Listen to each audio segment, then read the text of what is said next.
Hi, my name is Paul Sargent. Welcome again to AP European History.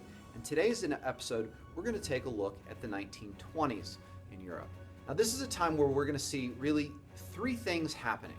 Number one, we're going to see France trying to secure its borders against Germany, frantically creating all kinds of different situations to make sure that they don't get invaded again. You can understand why. Last time they were invaded, and even the time before that, didn't work out so well. I mean, in the end, France won World War I, but all of the fighting was done on their soil. The second thing we're going to find is the absolute failure of the German Weimar Republic.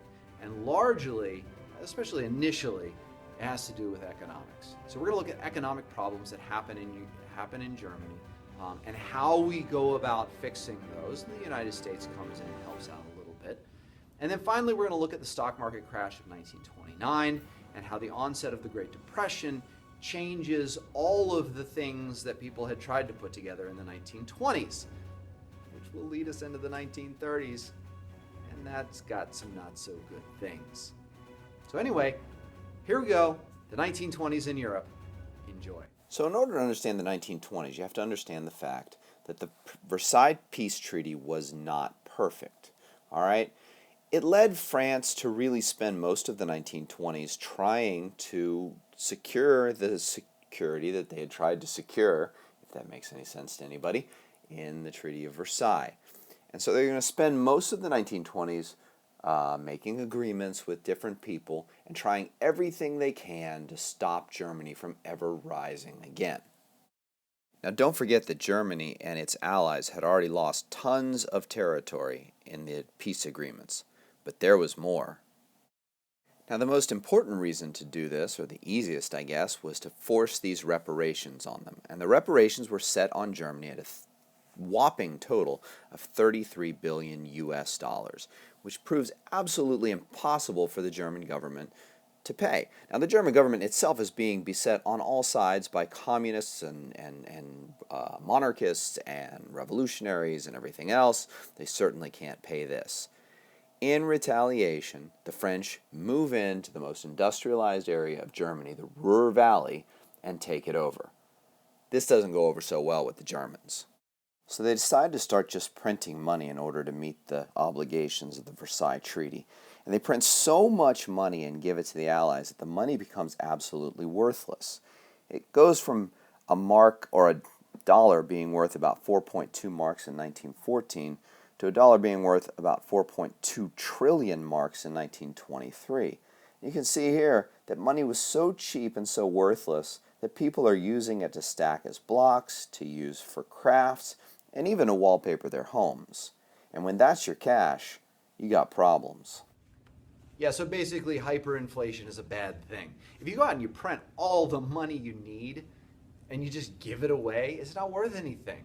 If I were to write down A's on a piece of paper and give one of those to every one of my students and say, hey, you get this whether you study or not, they become worthless. But if I have one and I say one of you is going to get the A and it's the person who's going to study the hardest, then there's competition and that becomes very, very, very valuable, that piece of paper.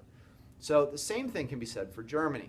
When they deal with their problem by simply printing money, they throw themselves into economic collapse. And as you've seen, it got so bad that it ruined the savings of a whole lot of people. That's not a good situation for a new republic. So in light of this, France in 1924 agrees to restructuring of the German debt and a program that will realistically allow them to pay the reparations they owe.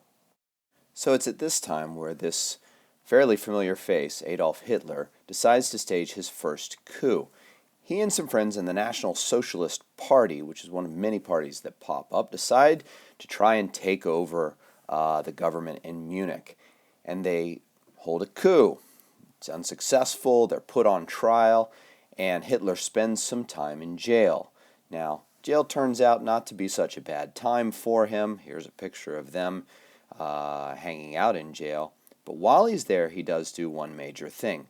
He writes his book, Mein Kampf, My Struggle, which will turn out to be the blueprint for a new Germany that's to come just a few years later. So by 1924, Germany's debt problem was pretty much solved, at least for now, and many of the insurrections were put down.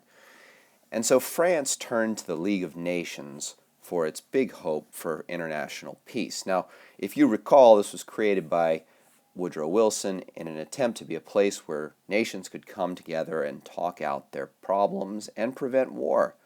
And it ends up that's what they did. But that's all they could do is talk. They were absolutely ineffectual. And when the United States would refuse to join the League of Nations, one of the most powerful countries on earth was not part of the peacemaking process. So France tries some other tactics. In 1925, the Locarno Treaty is signed, which guarantees all of the borders, again, from the Versailles Treaty. In 1926, Germany is admitted to the League of Nations. And in 1928, the Kellogg-Briand Pact is signed by lots of nations, ensuring peace throughout the world by outlawing war as a method of international policy. But ultimately, all of these things are doomed to failure. And there's one reason. The reason is that there is a completely ineffective League of Nations. And without that, war is unavoidable. So the lesson of all this for France is that if you go through and you make all these agreements with people, they're only as solid as long as people live up to the agreements.